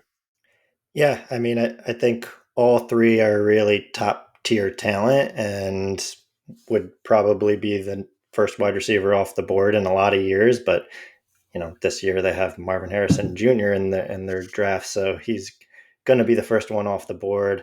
I mean, there's not much else you can say about him. He's obviously considered a generational talent, and showing everything that you want to see and someone you want on your team. So the only thing I wanted to comment on, because I haven't dealt with some of these stats as much as you two have, but the hit rate by round in the first round at 56% seems low for wide receivers, because I feel like they're almost considered the safer picks in a round like that. I'm curious on your thoughts in terms of that, because really at 56%, some of these guys we're going to talk about are going to be busts. And, a lot of them are talked about as more top tier talent this year, and it being sort of a crazy wide receiver draft class. Yeah, I mean, they're always buzzed. Like Joe kind of mentioned a few. Traylon Burks, Jahan Dotson's looking that way. I mean, you go back, Davies, Hayward Bay, or whatever. There's misses all the time. And speed has been a big thing. I mean, you got was it Ruggs, Henry Ruggs, and Yeah. it just He wasn't exactly a bust, but Jerry Judy is a bust. He was first round. There's tons of busts every single year too. So kind of what that does say is like it's not always. You had Corey Davis. I'm like just going down the list and thinking all the first round busts in my mind, especially when they come out of smaller schools. You see more quarterbacks I think drafted early in the round, and anyone after the first two rounds, they're kind of like dart throws anyway. Where you actually do get a decent amount of guys later, like second round as well. So like to have 40% of the second round is a decent hit rate, but it's a little bit better than a coin flip. Obviously, guys drafted at 32 are still first round picks. Those guys may not be drafted at the same hit rate as these guys of Marvin Harrison, Neighbors, and Odunze, who are all top 10. If you're in the top 10, that hit rate's a little bit higher, I would imagine. Not 100% because I think Corey Davis was fifth pick overall or something like that. But yeah, so it's still decent. Like the NFL gets things wrong all the time, but to be a little bit better, this is better than any game at the casino, I think is a good way to say it. Yeah, It also I seems thought it was it seems like it's harder to scout the wide receiver position um, than it is to scout the running back position. Yeah. Just based upon that's kind of like what it seems like from a lot of the guys that I listen to. And if you look at we'll talk about the running backs next, right? Running back hit rate by round, first round, 84% hit rate It's on crazy running high. backs. It's like if you're just if like with a running back, if all your scouting is watching them run with the football, it's almost like if you only had to scout wide receivers based upon their yards after the catch or their running after the catch, right? Yeah. But you don't, right? Like you have to scout their route running and who they're going up against from a defensive perspective. In college makes a difference. Like you could put up insane numbers against like a conference that has trash bags in the secondary Mm-hmm. and appear better than you are, or you could have a quarterback that makes you appear, or a scheme that makes you appear better than you are, or you could just not be able to understand NFL route running. And I feel like there's so many different variables with wide receivers that don't exist with running backs that it just adds a lot much more variance in the That's success. a great point. Yeah, You don't think about the fact that you got to consider the quarterback that's throwing to them first off, and that obviously can make a huge difference. Yeah, it's a great call by Joe calling that out because that does make this hard. And there's a guy, Matthew Hartman, who I do follow as well and got a lot of the stats from. He does a really good job of analyzing all these different aspects and putting it into context. And he's pretty accurate. I mean, he definitely has misses, but everyone does. But that is everything Joe just mentioned. Is it's who's throwing to them. Is it a good or bad quarterback? Who are they playing? Who's the level of competition? Because think about these are college guys, and a lot of these guys are going to be like insurance salesmen in about a year, and he's the ones playing cornerback against these. So yeah, they're blowing up. There's a ton of gimmicky offenses in college sports, ton like the RPOs and everything. You'll see this when we get to some of the Texas wide receivers. That was a very gimmicky offense. There's one guy who was an X receiver who's like your big prototypical guy who didn't have much production because that's not where the ball was going to. It was about moving guys around. There's a lot of times if there's an elite physical talent, they just throw the ball behind in the backfield or on screens, just get the ball in his hands because he could just physically beat out these defenders. So his stats look great. But then when you look at it, like he doesn't know how to run routes. He doesn't have nuance. He doesn't know how to stack defenders and get some separation. So it is a very difficult thing. Like there's another guy we'll get into a little bit later as well, who's a first round potential pick who never technically broke out. A little bit weird, but it's because of the way that offense went. So it is a very tricky thing to kind of dive into. But I will say, all that aside, these top three guys to me seem like incredibly safe picks. So I do have them ranked exactly how Joe said: Marvin Harrison, Neighbors, and Odunze. But I don't. I would be surprised if any one of these three truly failed. Obviously, situation and where they land can impact that a little bit. But in the rookie drafts, like I think all three of these guys are going to be. Depending on if it's a single quarterback, these are the first three picks in your draft. If it's super flex, I think they're all three guys are top 6, worst 7 picks. But I wouldn't be shocked to see these guys be still in super flex top 4 picks. Yeah, more than likely. Yeah. We'll see. I mean, the only thing that I did want to just like throw out there that's interesting about Marvin Harrison is like if he does end up in New England, does that potentially impact Don't say his it, Joe.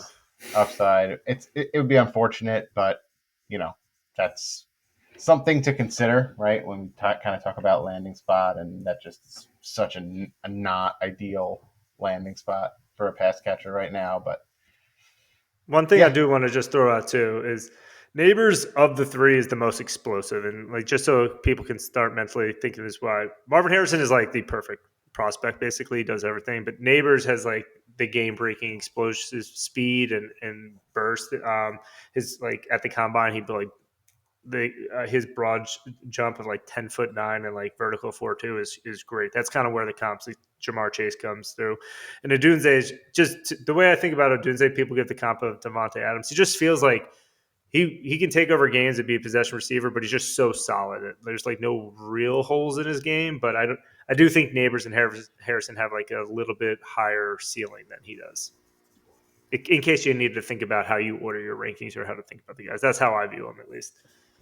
Yeah, and I mean, like for me, a big part of it too is like the landing spot for Neighbors and Odunze won't matter as well. Like I wish that Odunze was ending up in a better situation than like Chicago with a rookie quarterback and 2 wide receiver ones ahead of him on the depth chart. So I like that's a factor as well. But yeah, guess we'll have to see how things shake out in the draft and but moving on to the next tier, I'm going to name a couple of guys in this tier, and it's basically the other noteworthy guys. Dave mentioned a couple of them. So first one, another LSU receiver, Brian Thomas Jr., ran a very quick 40-yard dash time and had 17 touchdowns last year. One of the knocks against him is he is very inclined to catch with his body, right? Like the basket catch. He's very big on the basket catch. But overall, I mean, look, like the one thing that the Ballers have kind of been like hammering on is that touchdowns end up being relatively sticky from college over into the pros, and 17 touchdowns is not a shabby number for a wide receiver. So Brian Thomas Jr. Next one, Lad McConkey out of Georgia, little older, 22 and a half years old. But overall, somebody that I'm interested in. I think that perhaps his underutilization at Georgia was just a little bit more of the fact that they had a lot of other weapons to use. They ran the ball a lot. They had Brock Bowers in the offense. He's very good against man and zone. Obviously not great against press coverage because he's not a huge guy. But overall, depending on landing spot, I think he is a definite someone to keep your eye on. Troy Franklin out of Oregon. overall, very, very fast. Well, he appears fast on tape or when you're watching him, but actually only ran. What did he run? A 4.4 Yeah, 40? 4.41. Yeah, but I Yeah, think he was sick going into the combine, so that might have been a that's right. That's right. factor. Yeah. Yeah. Overall, you know, not someone that I have a ton of conviction about personally, but you know, I'm sure that Dave, I'm sure that you have some uh, conviction on I Franklin. like him. I go in and out because he's small and not the Yeah, smallest in the chat, but he's 176 pounds. yeah, So Lad McConkley, I like. He's 186. That's kind of 180 is kind of where I start drawing my mental line on this. Basically, I'm about 186. So if you're lighter than me, I get worried about drafting you as a wide receiver. Wait till we get to this next guy that Joe's about to talk I about. know Then, he's yeah, pushing Ryan's weight. yeah, I'm catching up to him here. Yeah. yeah. So Ryan teased it. So the next guy on our list that we're going to bring up is Xavier Worthy, and I guess I'll talk to Xavier Worthy and Adonai Mitchell together, both Texas wide receivers.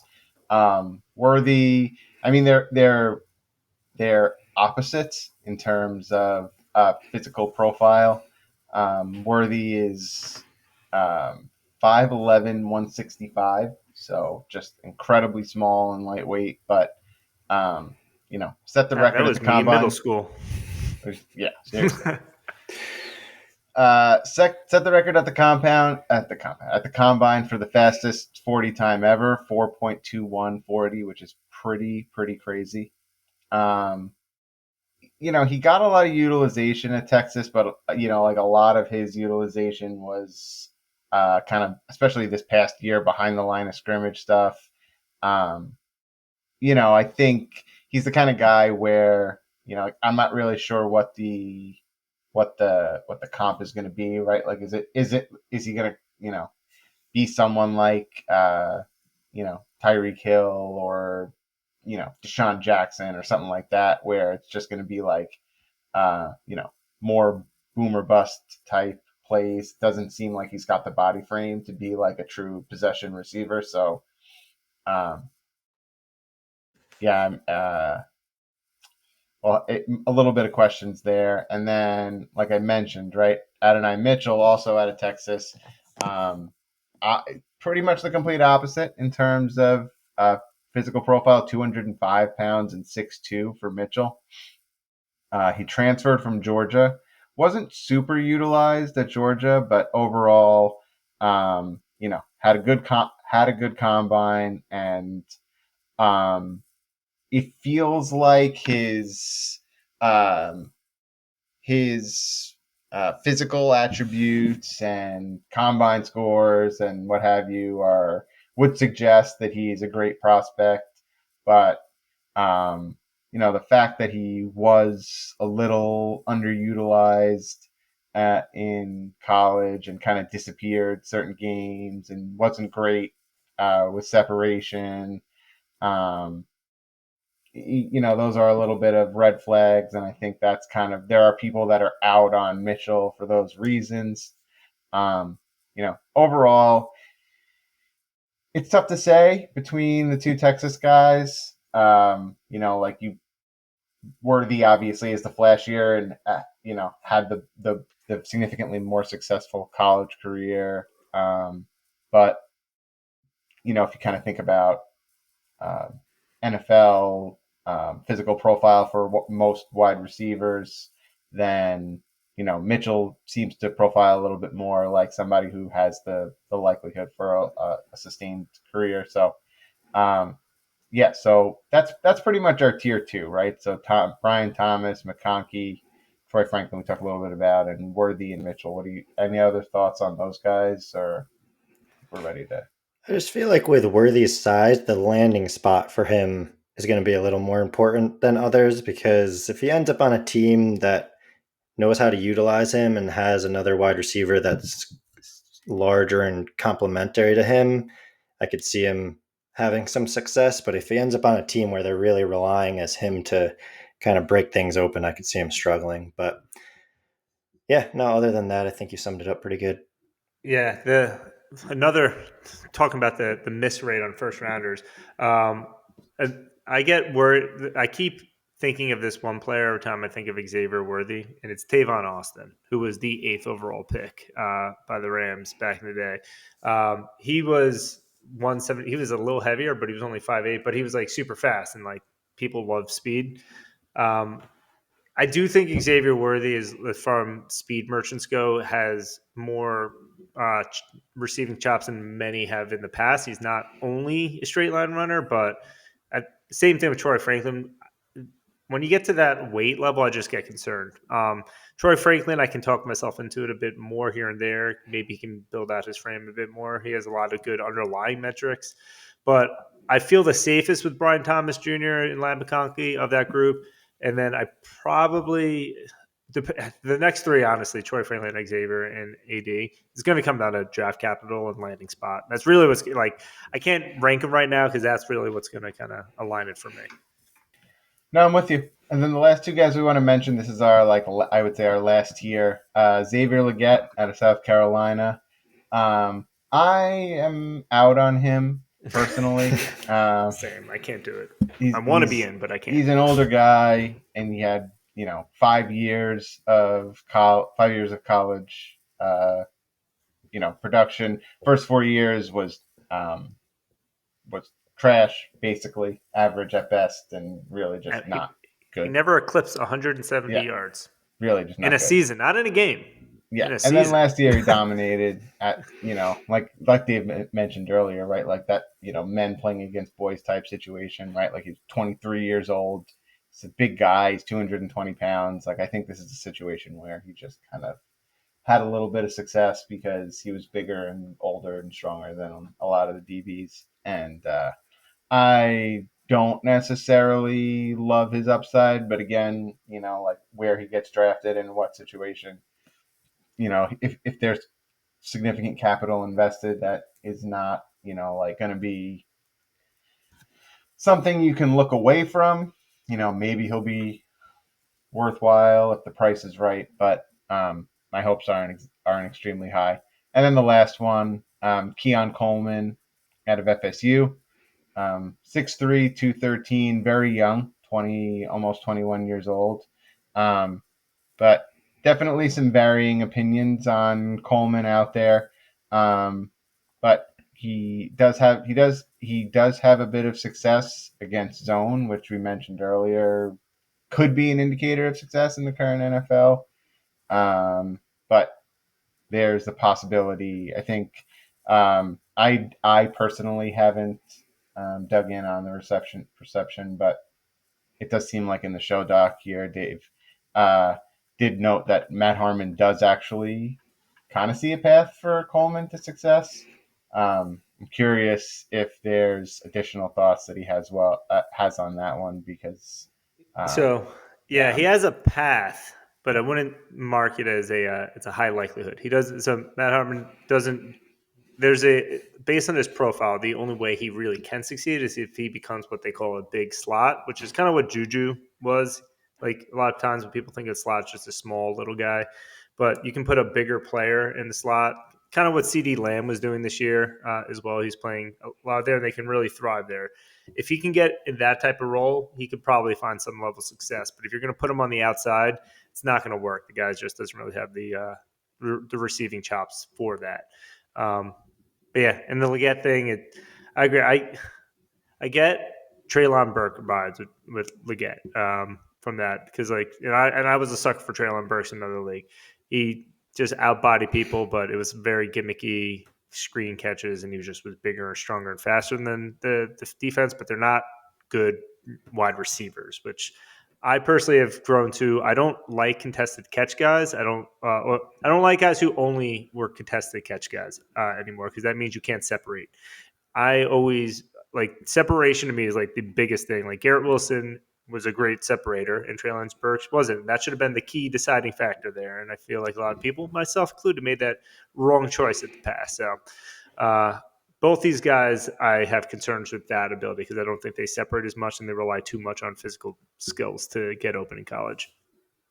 Yeah. Anything else to add on wide receivers? We want to add a couple other names that we have here. Jalen Polk out of Washington. You know, it's somebody that we're familiar with just because Washington made a run to the college football championship game. So you would have seen him. We watched a couple Washington games and saw him out there, and it's fine. I think yeah, he's going to be a fine. good pro. I don't know. Yeah. I think he'll be better for real NFL than Dynasty and Fantasy. Yeah. Jermaine Burton out of Bama. Apparently serious concerns about him as a person and as a like a locker room presence. And Dave mentioned when we were talking before we started recording, he was the one who punched like a female fan who was storming the field in the head Tennessee. after Tennessee after Tennessee beat Alabama. So, but his average depth of target in college or last year at Bama was at 20 something yards. So seems to be a phenomenal physical prospect, and if he can get his actual head on straight, then maybe he's got a chance. But that remains to be seen. Yeah, a couple of the quick hitters to throw in. Ricky Pearsall, he's actually becoming a big sleeper for a lot of analysts. He actually is good route running, but look up a highlight. He made the best catch in college football last year. He's out of control, one-handed. I'm not even going to try to describe it. Just go look it up. It's awesome.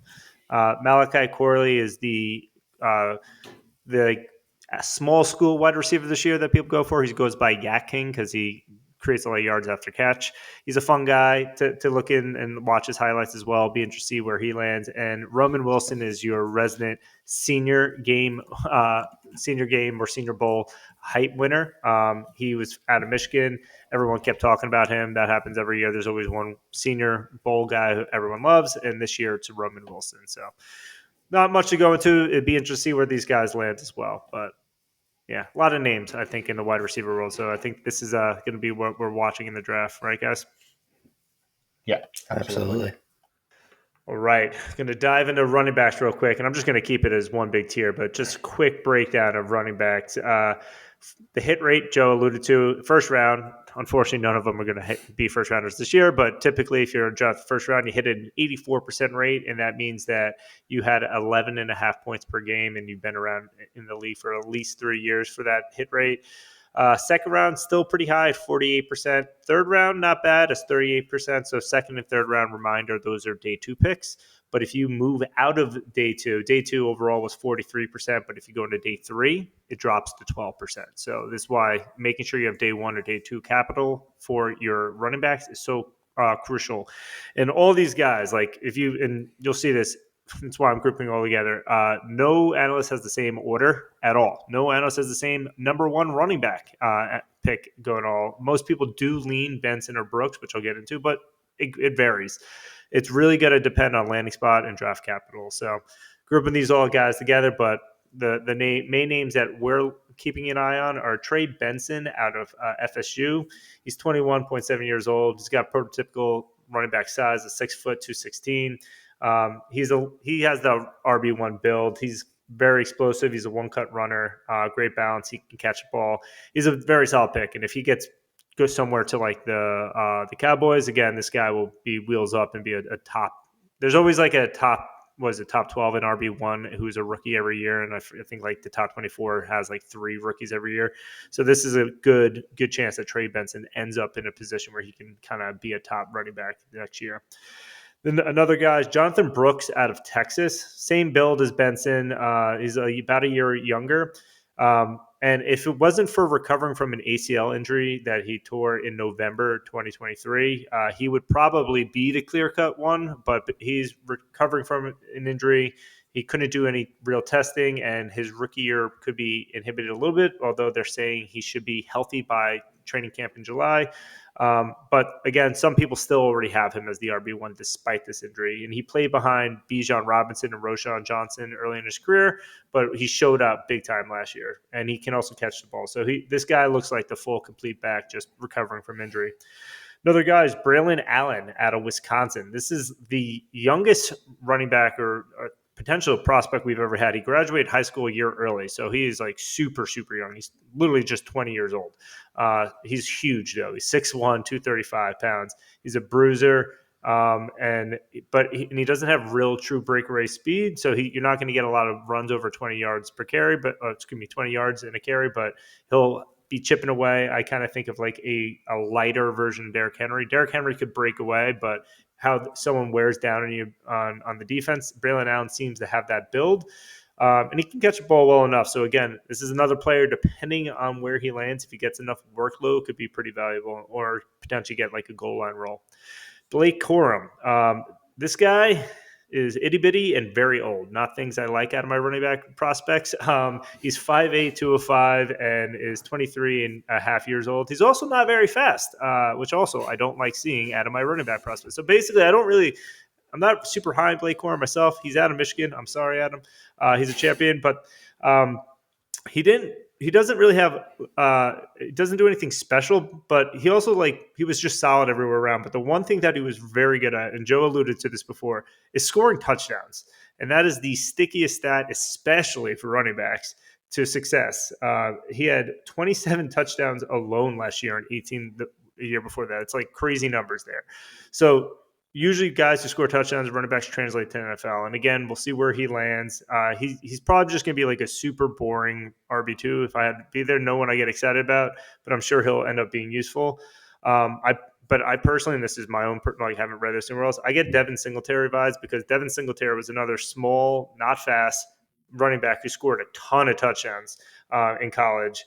And again, Devin Singletary has been fine. He's not great. You don't want to he's a good RB2 He's had a decent flex. NFL career. Yeah, he's been solid, but you're not excited about having Devin Singletary on your team, and that's how I think Blake Corum's going to be. I think he's going to be fine, and that's it.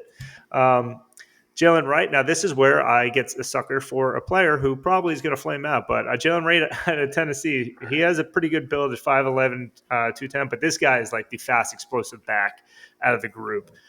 He ran a 4.38 He's very explosive.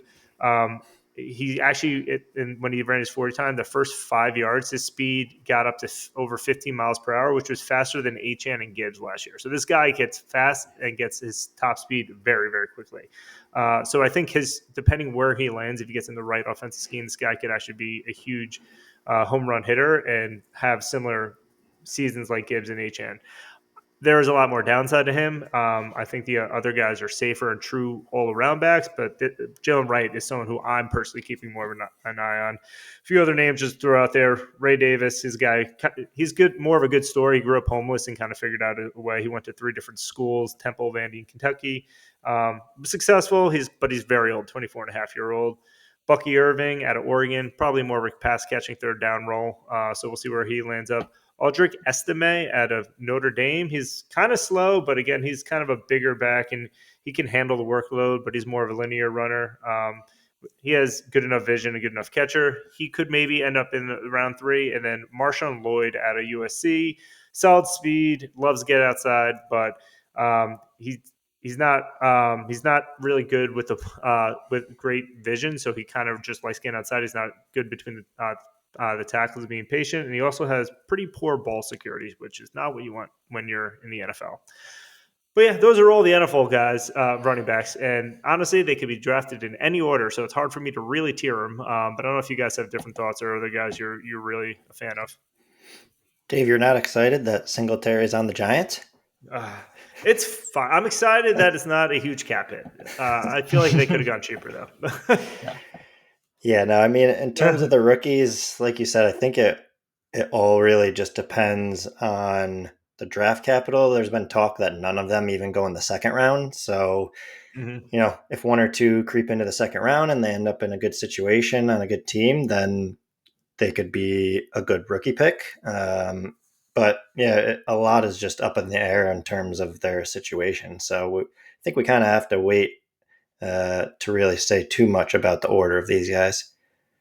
Yeah, I mean, for me personally, I like the idea of Jonathan Brooks just because it feels like there's maybe like a little untapped potential and upside there that There's maybe not with Benson.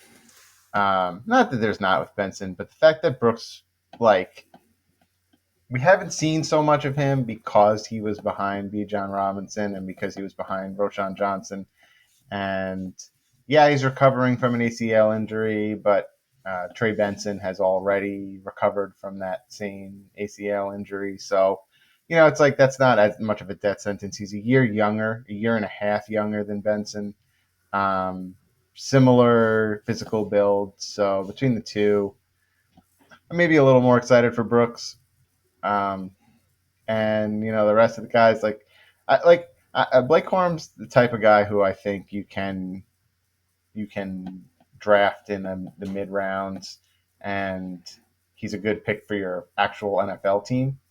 Like if the Giants drafted him, I would be like pretty happy that they have what I think is like a seasoned, It's definitely seasoned. Yeah, like a seasoned guy who can score touchdowns, who has like decent vision, and like there's something to be said for you have a very successful college career one way or another against again running behind like a very very strong offensive line. But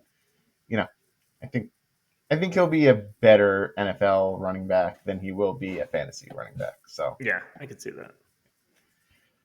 Well, moving on to tight ends. Not a long list in tight ends, but quick breakdown of the stats here. Breakout season for tight ends, a lower point threshold of only 8 points per game, but the hit rate by round, if you're a first round tight end, actually an 80% hit rate. It takes a little bit of time to get there, but 8 points per game, not really a high threshold, to be honest.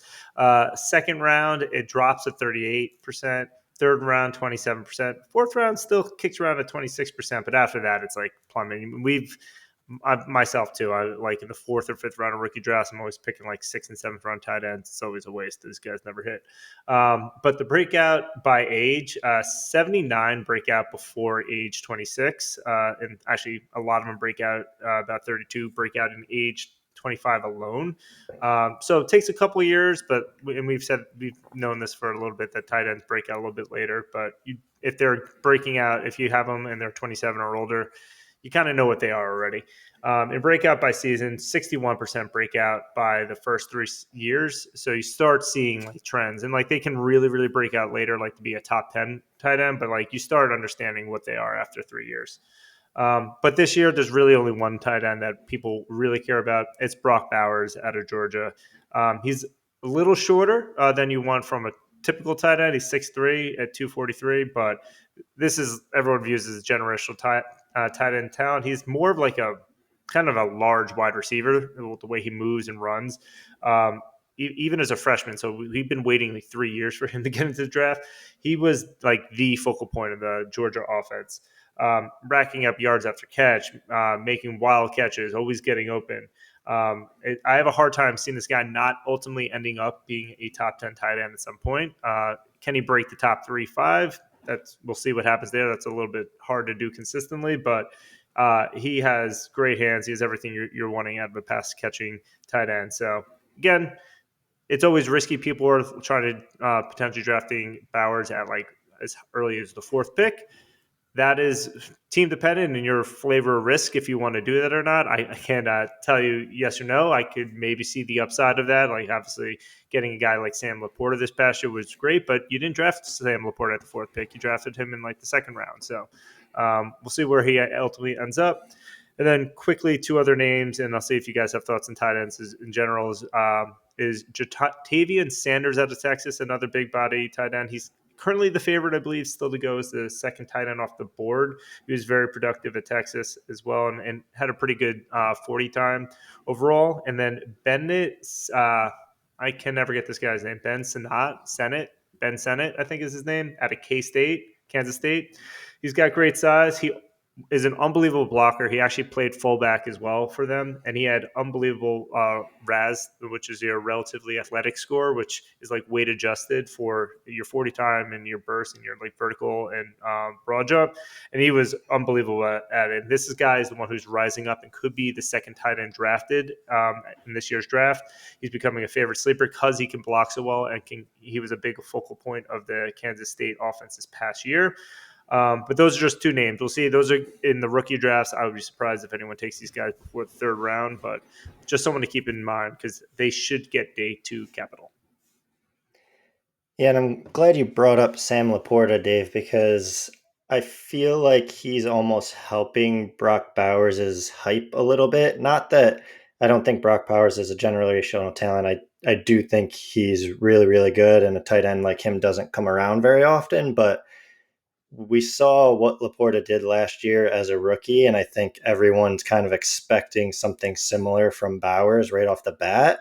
And I still think a lot is up in the air, and just in terms of where he ends up, because I think there's a couple different teams that have been mentioned, but one that has potentially been mentioned is the Jets, and hopefully he has Rodgers for a full year throwing to him there.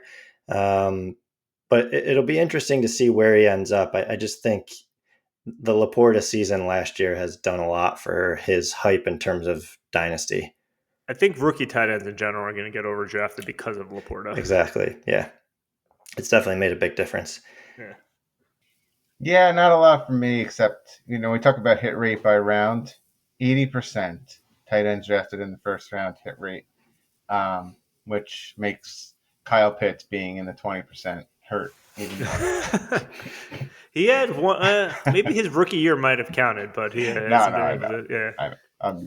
He hasn't stuck around for 3 years, though. I know. I would like to have Kyle Pitts on whatever dynasty teams right now. So yeah, no, I think Pitts is going to hit this year. I hope, but I feel pretty good.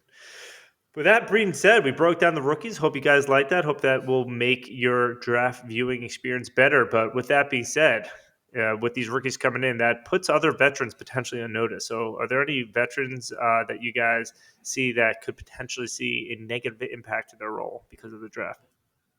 Yeah, I mean, Curtis Samuel's an interesting one because the Bills obviously have to do something. I mean, if the Bills don't do much, if they don't make a big splash at wide receiver, then he might have they might be planning a huge role for Curtis Samuel. He's definitely one to keep an eye on, and I'm not particularly high on Zamir White, so it'll be interesting to see what Vegas does at the running back position. I mean, I already think that he's going to be little 1A, 1B with Alexander Madison. I don't think Alexander Madison is as cooked as people may suggest. He's cooked, but he's cooked. He's done. He's well done. Selfishly, because he's on my team, I'm going with Joe's side here. We forgot we put it in the oven. We put him in, got high, watched the movie, and checked it out. And it's toast. I just Are we sure that Zamir White is good either? So I agree. I don't know if White's good at all. Yeah, so that's where I'm still clinging on to the potential for value for Madison. So I think he's a good one in terms of if Vegas doesn't go RB in the draft and it's just Madison and Zamir White, then you are pumped. The Vikings cut Madison. He's cut Yeah, but his only competition is Zamir White. You're feeling pretty good about that. He had no competition in Minnesota. He got cut. Did he though? Who was it? He had some good games too, though. Yeah, and who Ty was Chandler. that? Ty Chandler. I was going to say Ty Johnson, but Ty Johnson stinks. Come on, he cut him. They're like, get out of here. That was bad. Yeah, I agree. I mean, Justin Herbert, if they don't draft a wide receiver at 5, or they might trade back and still get one. If they don't draft a wide receiver in the first round, I'm like, what the hell are you doing, Chargers? And yeah, I mean, Devin Singletary, we referenced him, but I think the Giants are potentially candidate to get a third round running back. I don't love it. I still think they could get a decent guy in the 4th round. The way we kind of ran through that position, but we'll see there. I would prefer they did not draft running back. I agree. There's too many holes. Yeah, and Singletary's fine. I mean, frankly, they need offensive line, they need defense, they need quarterback. They need wide receiver. They need every other position that matters more than running back. Everything. Yeah. And then, honestly, the Vikings pass catchers, because it depends on what quarterback they get. If they get J.J. McCarthy this year, I just don't think that's going to be a lot. Who knows? In a couple of years, that might be all right, but I don't think McCarthy is going to be able to support high-end value for those guys. skeptical of. I actually think Daniels would actually be pretty good there, just because he is pretty accurate and has the deep ball. So uh, the Viking pass catchers we already said are losers, but I think we'll know just how big of losers potentially after the draft, or if they're even able to trade up. If they end up with someone like a Penix or a Bo Nix, yikes. But yeah, and with that, what about any trades or trade targets or fades that you had in Dynasty before or immediately after draft, trying to get ahead of the market correcting? I think Christian Kirk is a good one because he's now the wide receiver one, and I feel like he was kind of undervalued last year and wasn't talked about much, but really had a good season and had a good season the year before that. So I feel like he's someone you could potentially target a little on the cheap because he's not talked about in that elite tier of wide receivers. And I'm not saying he's elite, but he could potentially have a relatively elite season for you. Yeah, I mean, I like the idea of. Are we only talking targets right now, or You trades can or do fades? whatever you want, Yeah, back and forth. Let's like go. I feel like if I had any one of these running backs who just cashed in, um, like a good example, like Joe Mixon. If I had Joe Mixon, I would be big time selling him right now. Like I think there was a time where it was like not too long ago where I was like debating between who I wanted to acquire on my contending dynasty team, Joe Mixon or Dalvin Cook, right? And in like the snap of a finger, Dalvin Cook is waiver wire fodder, worthless, and Joe Mixon just got like a 3-year deal. So I feel like if I have one of those guys who got a contract that, you know, another good example, you know, Aaron Jones. If somebody wants to pay something for Aaron Jones, I'm probably out not. on Aaron Jones personally. Or we talked about Josh Jacobs. I might be looking to move on from Jacobs to just try and capitalize on the promise of these guys and their contracts because not all of them are going to work. Yeah. Although on the alternative, I do think this year because not, I don't think there'll be too many rookie running backs that we feel like we can rely on. In last year's rookie class, there aren't that many we can rely on. You're gonna end up relying on some old running backs. I feel like this year, but I don't think you have to pay up for it. I think you can get some cheaper running backs in Dynasty. Like it's not something you typically are targeting. It's like old running backs unless you're like trying to go for a playoff push. If you can get them on the cheap, I think every team's going to need them this year, especially in Dynasty, because everyone's looking for the youth and you can get them pretty cheap. Some gross targets that I'm looking at. Higgins is one guy that I'd look into. I've already had my sell. I think Higgins is overvalued, but I think the market is starting to correct there, and I think you can get him cheaper. I think I feel like there's a good chance he gets traded somewhere and he becomes a wide receiver one, and you can probably potentially get ahead of it. So that's someone who, if you can get a little bit discounted, I would do. But Will Levis, I hate Will Levis, but he has so many weapons here. Like he has no excuse to fail. So you might be able to get him cheap as a QB2. Bryce Young, I feel like you can get as a QB4 pretty cheap at this point. But I feel like I don't see a world where he's really good, but I could see a world where he's like a decent QB2. So might be able to get him pretty cheap. They're building up some offense around. They build up the defense. They built up the O line. They have new coaching there. So maybe he improves. He was in a bad situation last year. We'll see. And then some spicy takes and fades. I'm personally fading AJ Brown. I just feels like weird vibes, and they just invested more in Devonta Smith. So I feel like AJ Brown might be not on in Philadelphia in the long haul. We'll see. I don't know where he'll end up. And then Nico Collins and really any Texas wide receiver, but Nico Collins has the most value. Not because I don't believe in him, but because there's a risk that he's not on Texas the whole time.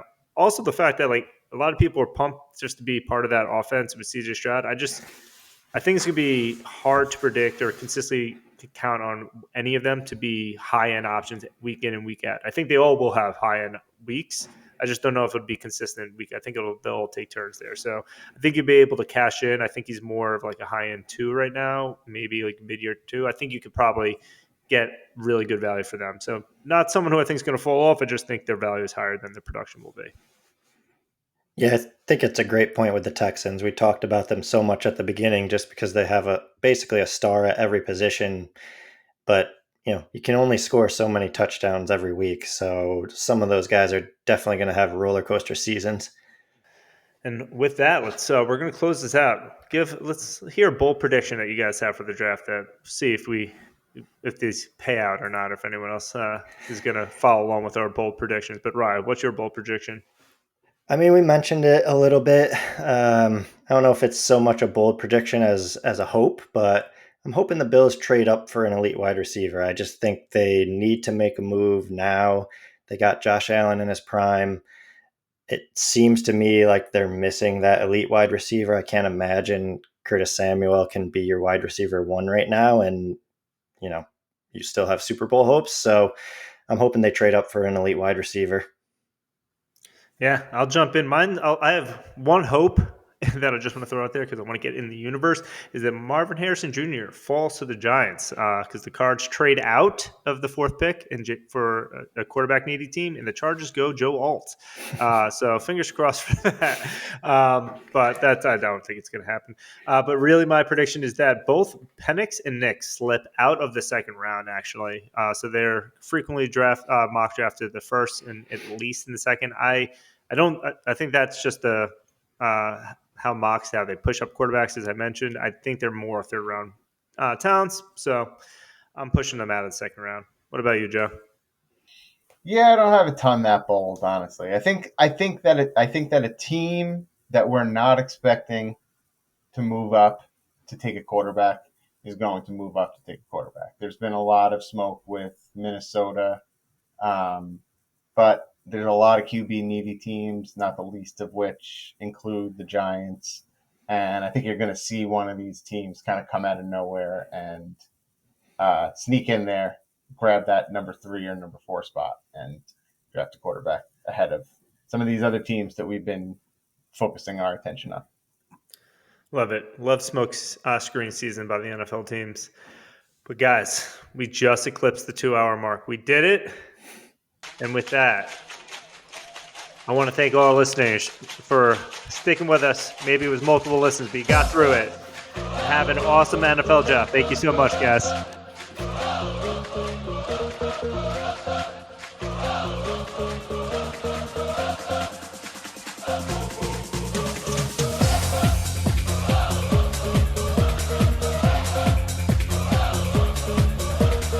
Thank you for listening to another episode of the NSFW Dynasty podcast. Tune in next time.